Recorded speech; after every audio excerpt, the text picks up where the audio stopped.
Olá, meus amigos, um dia de muita paz para todos nós. Hoje, exatamente 25 de julho de 2025, estamos nós reunidos para estudarmos a obra, o livro A Gênese. Nós estamos no capítulo 6, intitulado Uranografia Geral.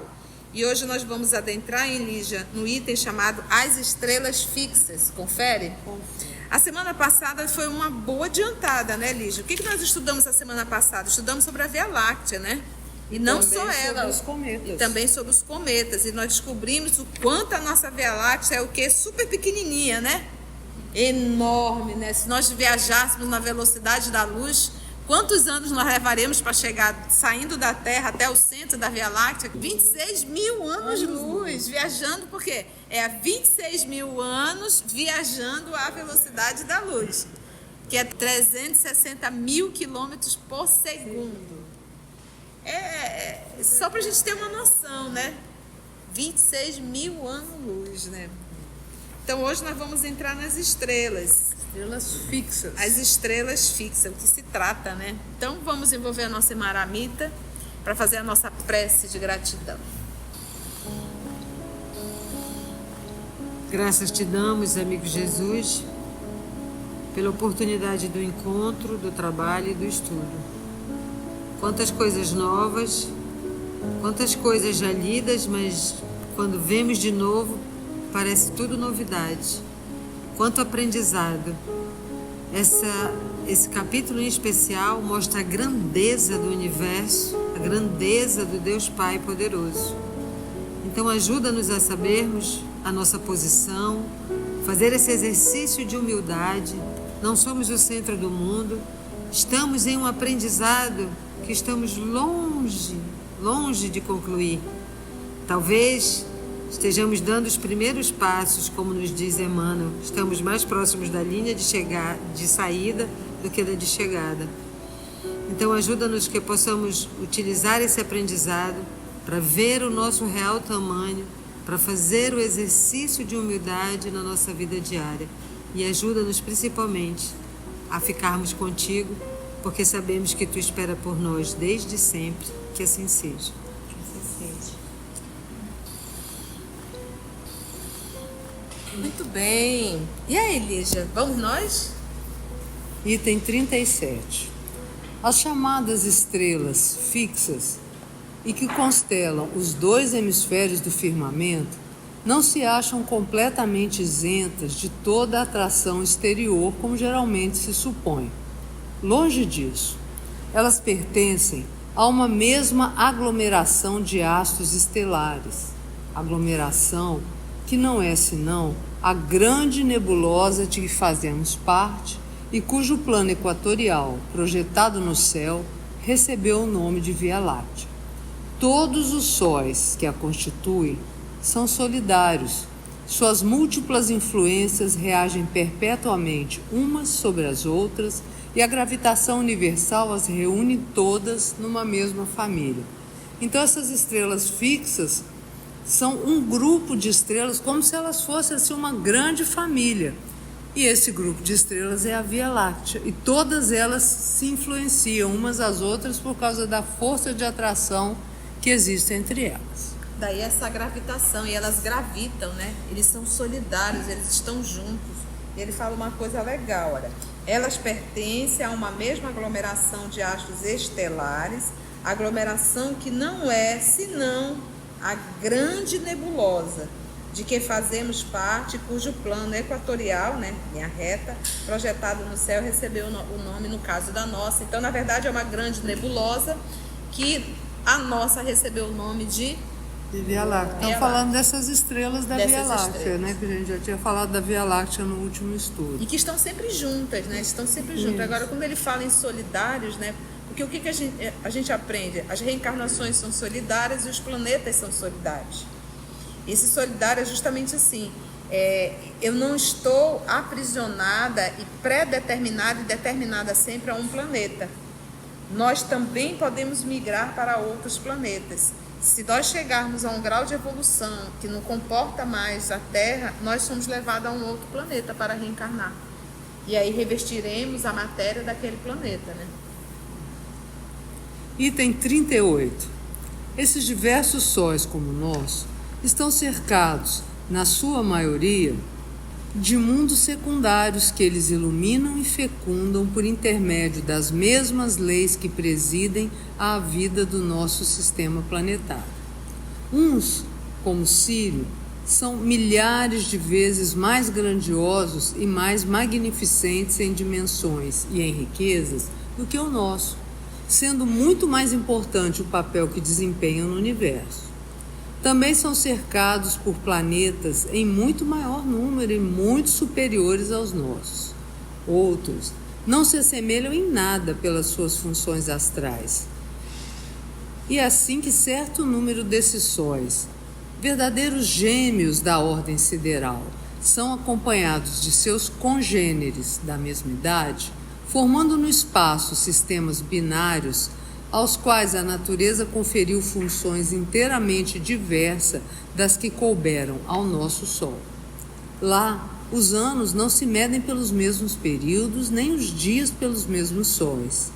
E nesses mundos, iluminados por um duplo facho, foram dotados de condições de existência inimagináveis por parte dos que ainda não saíram desse pequenino mundo terrestre. Então, assim como o Sol e os planetas girando em seu redor, outras estrelas também têm planetas girando ao redor dela. Algumas são maiores e mais importantes, como o nosso Sol, que é tipo Sirius, e existem também estrelas gêmeas. Elas formam pares. E tem sistemas com 2 sóis iluminando os planetas, porque eles são gêmeos e os planetas giram em torno delas, então ela tem 2 sóis. Esses outros mundos são muito diferentes do nosso, têm formas de vida que não conseguimos nem imaginar. Outros astros, sem cortejo, privados de planetas, receberam melhores elementos de habitabilidade do que os conferidos a qualquer dos demais. Na sua imensidade, as leis da natureza se diversificam e, se a unidade é a grande expressão do universo, a variedade infinita é igualmente seu eterno atributo. Então, algumas estrelas não têm planeta ao redor. Tem uns que, como o nosso Sol, é uma só, com planetas ao redor. Outras são estrelas gêmeas, com planetas ao redor. E outras sem planeta, mas mesmo assim elas foram criadas com condições melhores para a vida. Isso mostra que no universo tudo é feito em harmonia, mas também com muita variedade. Nota de Allan Kardec. É o que se chama em astronomia de estrelas duplas. São 2 sóis, um dos quais gira em torno do outro, como um planeta em torno de seu Sol. De que singular e magnífico espetáculo não gozarão os habitantes dos mundos que formam esses sistemas iluminados por duplo Sol. Mas também, quão diferentes não devem ser neles as condições de vitalidade. Numa comunicação dada posteriormente, acrescentou o espírito Galileu, abre aspas, há mesmo sistemas ainda mais complicados em que diferentes sóis desempenham, uns com relação a outros, o papel de satélites. Produzem-se então maravilhosos efeitos de luz para os habitantes dos globos, que tais sóis iluminam, tanto mais quanto, sem prejuízo de aparente proximidade em que se encontram uns dos outros, mundos habitados podem circular entre eles e receber alternativamente ondas de luz diversamente coloridas, e a fusão delas recompõe a luz branca. Da nossa estrela a gente chama de Sol. As outras estrelas têm outros nomes, né? Não sabemos. Aí dentro da astronomia eles acabam dando. Mas, por exemplo, aqui ele fala do sistema de Sírio. E no sistema de Sírio lá tem, não é um Sol, são 2. Sistema binário. E tem também, já foi descoberto hoje, o sistema trinário. E quando o Kardec vai comentar do sistema binário, o próprio Galileu Galilei diz que existe, na época ele já dizia que existem sistemas que, além de ser binário, ou até mesmo com muito mais complexo, tem o Sol E em torno do próprio Sol tem aquilo que ele vai chamar de... A nossa Lua, ela é um quê? O que é a nossa Lua? Satélite natural. O que é o satélite? Ele fica ali em torno do quê? Do próprio planeta, né? Então nós temos os satélites que nós chamamos de Lua e tem inclusive os satélites artificiais, né, que se jogaram aí, né, para poder a gente ter um celular e uma série de comunicações, o próprio GPS. Então tem sistemas que tem esse Sol principal e ele tem um Sol como um satélite girando em torno dele. É bem complexo. Mas quando ele fala aqui, olha, esses diversos sóis, como o nosso, estão cercados da sua maioria de mundos o quê? Secundários, que seguem, que estão ali, que eles iluminam e fecundam por intermédio das mesmas leis que presidem a vida do nosso sistema planetário. Porque haveria vida na Terra sem Sol? Não. Até a Lua, esse satélite, ela tem uma influência sobre o planeta Terra, sobre a procriação. Olha que interessante. Sobre as plantações, sobre os peixes, né? Tanto é que o pessoal diz, tem um período certo para a pescaria, e é conforme realmente aí o movimento da Lua. Uns como Sírio, e quando ele fala de Sírio, que é esse sistema, essa estrela mais próxima da Terra, é uma estrela mais próxima da Terra. Nós estamos, qual a distância de Sírio para cá? E a Alcione veio de onde? Sírios. De Sírios, lá no livro Renúncia. Ela veio dessa estrela, desse sistema. Sírios é o nome de um sistema que nós daqui da Terra colocamos o nome de Sírios, né? E ela é um dos planetas de Sírio, nós não sabemos qual o planeta. Nós estamos de distância 8,7 anos-luz de distância da Terra. Então, se eu sair daqui da Terra para ir até Sírios, viajando a velocidade da luz, que é 360 mil quilômetros por segundo, eu levarei aproximadamente de 7 a 8 anos luz. Uns como os Sírios são milhares de vezes mais grandiosos e magnificentes em dimensões e em riquezas do que o nosso, sendo muito mais importante o papel que desempenham no universo. Olha que interessante isso aqui. Uns como os Sírios são milhares de vezes mais grandiosos e magnificentes em dimensões. Então a gente sempre acha assim, nosso planeta é enorme, nosso Sol, uma poeirinha. E a gente estuda isso na Revista Espírita quando ele vai falar de Júpiter, né, meninas? Se a gente colocar Júpiter, Terra e Júpiter, a Terra é uma petequinha. Júpiter, e ele fala que Sírios, as dimensões são muito maiores. Por que a gente fala assim? Porque realmente são poucos os espíritos na criação que escolhem o pior caminho. E só que tem que ter um lugar para esses espíritos rebeldes. E a Terrinha, esse planetinha, é um planetinha que recebe os filhos rebeldes, teimosos. Por isso, a parábola de Adão e Eva, desobediência.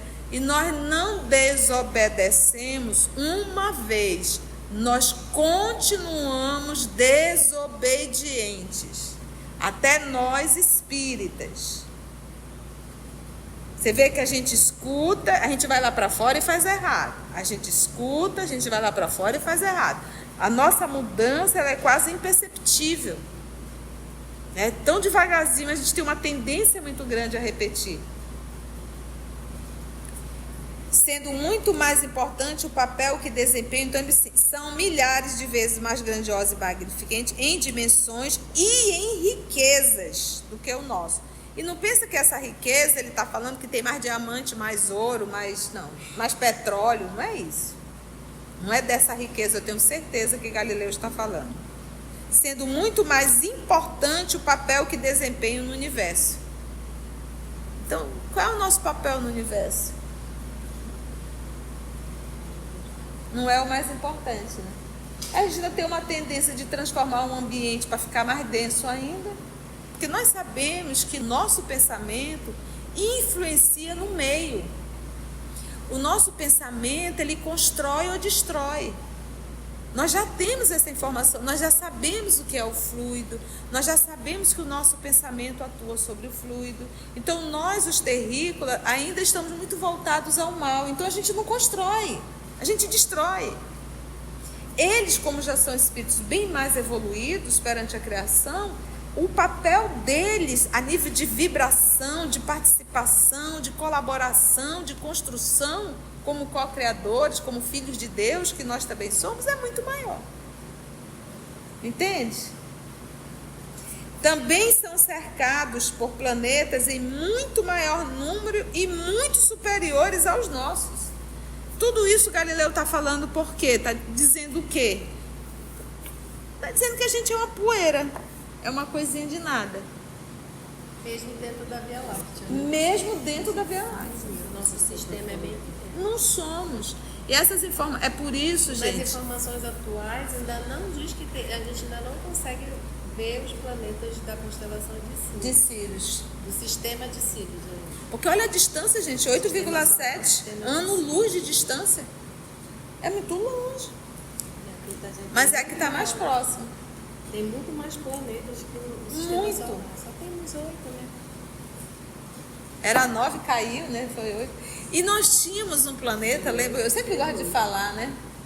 Nós tínhamos um planeta que estava, vamos dizer assim, abaixo da Terra em nível de evolução. Passou da gente. Quem é? Marte. É o Marte, né? Acho que foi Marte. Passou da gente. É muito sério, né? E a gente não tem noção. No nosso planeta tem guerra. Nosso planeta tem fome. No nosso Brasil tem o que a gente mais tem aqui, né? É difícil, todo mundo adentra em tudo quanto é lugar, é para roubar, para se dar bem, né? A corrupção é muito grande e não é em tudo que é lugar. O brasileiro... Oi?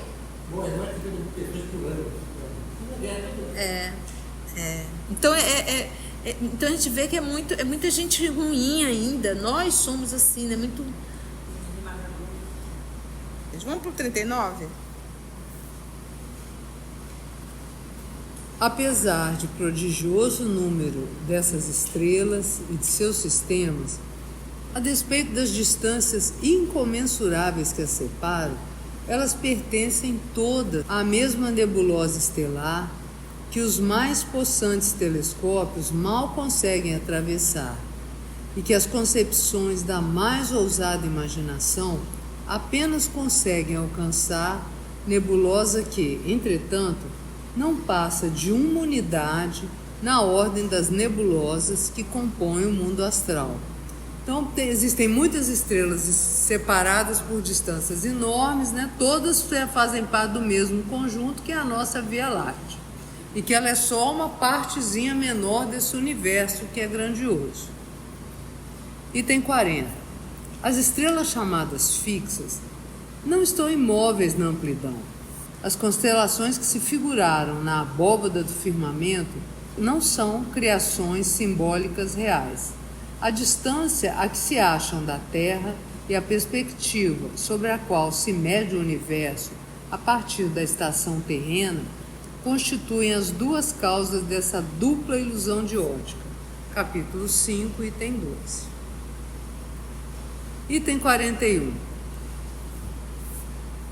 Vimos que a totalidade dos astros que cintilam na cúpula azulada se acha encerrada numa aglomeração cósmica, numa mesma nebulosa que chamais Via Láctea. Mas, por pertencerem todos ao mesmo grupo, nem por isso esses astros deixam de estar animados de movimentos de translação no espaço, cada um com o seu. Não existe repouso absoluto em parte alguma. Eles são regidos pelas leis universais da gravitação e rolam no espaço ilimitado sob a impulsão incessante dessa imensa força. Rolam, não segundo roteiros traçados pelo acaso, mas segundo órbitas fechadas, cujo centro é ocupado por um astro superior. Para tornar, por meio de um exemplo, mais compreensíveis as minhas palavras, falarei de modo especial do vosso Sol. Vamos na explicação dele, né? Então o Sol está parado, congelado? Não. As estrelas estão fixas? As estrelas não estão. Tudo está em movimento, gente. Tudo está em movimento. Item 42. Sabe-se, por meio de observações modernas, que ele não é fixo nem central como se acreditava nos primeiros tempos da nova astronomia, mas que avança pelo espaço, arrastando consigo seu vasto sistema de planetas, de satélites e de cometas. Vai todo mundo junto. Ora, essa marcha não acontece por acaso e o Sol não vai errando pelos vácuos infinitos, transviar seus filhos e seus súditos. Não, sua órbita é determinada e, em concorrência com os outros sóis da mesma ordem e rodeados de certo número de terras habitadas, ele gravita em torno de um Sol central. Seu movimento de gravitação, como os sóis seus irmãos, é inapreciável a observações anuais, porque somente grande número de períodos seculares seriam suficientes para marcar um desses anos astrais. Períodos seculares, né? Por isso que ele disse, se a gente vê muito perto, não dá, a gente ser para longe, para poder saber esses ciclos seculares, para poder fazer. Esse movimento é muito lento, não dá para a gente perceber, né? Porque é secular e a nossa existência é tão breve Que não tem que como. a gente não consegue. É o próprio movimento também da Terra, né? Porque a Terra faz vários movimentos, né? Ela gira em torno do Sol, ela gira em torno do próprio eixo e ela tem um movimento, qual é o nome do outro movimento que ela vai... Ela tem mais de 25 movimentos. Olha aí, ó. E como o Sol está girando, E os polos vão se investindo, né? Os polos, eles já estão, tipo, a gente vê que ele já está bem já na diagonal, que aquilo, acho que segundo, acho que aqui a gente vai estudar, quando a gente for estudar a parte geológica, leva São milhares de aproximadamente anos. 25 mil anos que muda. aí vem essa era glacial, a era glacial. depois é por causa dessa inversão dos polos. Dos polos, exatamente. Que eu acredito que aqui a gente vai estudar mais na frente. Não vamos adiantar o serviço, né? 43. O Sol central de que acabamos de falar também é um globo secundário a outro ainda mais importante, em torno do qual ele perpetua uma marcha lenta e compassada na companhia de outros sóis da mesma ordem. Poderíamos comprovar essa subordinação sucessiva de sóis a sóis até que a nossa imaginação se canse de subir a uma de tal hierarquia. Porquanto, não o esqueçamos, é possível contar-se, em números redondos, uma trintena de milhões de sóis na Via Láctea, subordinados uns aos outros como rodas gigantescas de um imenso sistema. Gente, existe até hierarquia. Tem um documentário que mostra assim, todas essas movimentações começa dos planetas, aí do Sol, da Via Láctea em torno da Via Láctea não, do sistema solar em torno do outro sistema, tudo rodando. Por isso que ele diz, até cansar de imaginar um rodando o outro rodando, e é bem bonito de ver. Porque a própria Via Láctea, ela também roda em torno de um outro centro, que não sabe que aí, em vez de ser planeta, são várias aglomerações de estrelas. Que Seriam vão rodando. nebulosas. São várias nebulosas girando também em torno de uma coisa maior, que também ainda não sei qual é. Que gira em torno de outra coisa que ainda Por isso que ele diz, é. até somente cansar de imaginar essa hierarquia, porque vai rodando e a gente não tem noção de onde acaba, né? É como Chico diz Não para é? Emmanuel, Vamos né? tomar um Vamos café? voltar para tomar um café, que está muito grandioso. Tem uma nota quando ele fala da Via Láctea. Atualmente, a ciência atribui à Via Láctea uma assombrosa quantidade de estrelas que varia de 200 a 400 bilhões de sóis. E ele fala em milhões, trintena de milhões. Trintena de milhões. E essa nota não é essa nota que ela acabou de ler, é a nota do editor, tá bom? E para encerrar o item das estrelas fixas, 44. E esses astros, em números incontáveis, vivem vida solidária. Assim como ninguém se acha isolado na economia de vosso mundinho terrestre, também nada o está no universo incomensurável. Vistos à distância pelo olhar investigador do filósofo, que pudesse abarcar o quadro que o espaço e o tempo desdobram, esses sistemas de sistemas pareceriam uma poeira de grãos de ouro, levantada em um turbilhão pelo sopro divino, que faz voarem nos céus os mundos siderais, como voam os grãos de areia nas dunas do deserto. Nada de imobilidade, nada de silêncio, nada de noite. O grande espetáculo que então se desdobraria ante os nossos olhos seria a criação real, imensa e cheia da vida etérea, que abrange no seu imenso conjunto o olhar infinito do Criador. Mas, até aqui, temos falado de uma única nebulosa que, com seus milhões de sóis e seus milhões de terras habitadas, forma apenas, como já dissemos, uma ilha no arquipélago do infinito. Então todas essas estrelas e sóis estão ligados, vivem em união, nada está isolado no universo. Se a gente pudesse ver de muito longe, ia parecer um turbilhão de poeira dourada girando no céu, movida por Deus. Tudo se move, tudo tem vida, e mesmo assim, tudo que falamos até agora é uma parte pequenininha do universo, que existem muitas outras partes além dessa. Nós somos um cisco, como diria Chico, normalmente um cisco. E eu estou aqui a pensar, quando os espíritos falam nosso processo de evolução, ele diz que nós começamos em um átomo. E tudo no universo é composto de átomos. E a gente percebe que todo esse universo material, que a gente está falando do universo, a gente está falando de matéria, eles seguem ordens, leis perfeitas, em harmonia. Então, ou seja, nós fomos criados desde o princípio para vivermos em harmonia, submetidos a regras, submetidos à hierarquia. Então, nós fomos treinados, nos foi ensinado a viver assim, e desde a formação, desde um átomo. A gente observa os vegetais, a gente vê o reino Monera, esses micro-organismos, tudo está submetido a leis, a regras e a hierarquia. Vamos pegar um formigueiro. Eles não trabalham harmonicamente e existe dentro do formigueiro a hierarquia. Vamos pegar as abelhas. Então tudo a gente percebe que vai trabalhando perfeitamente em harmonia e com hierarquia. Quando nós adquirimos a razão, deveríamos dar continuidade a tudo que nós aprendemos.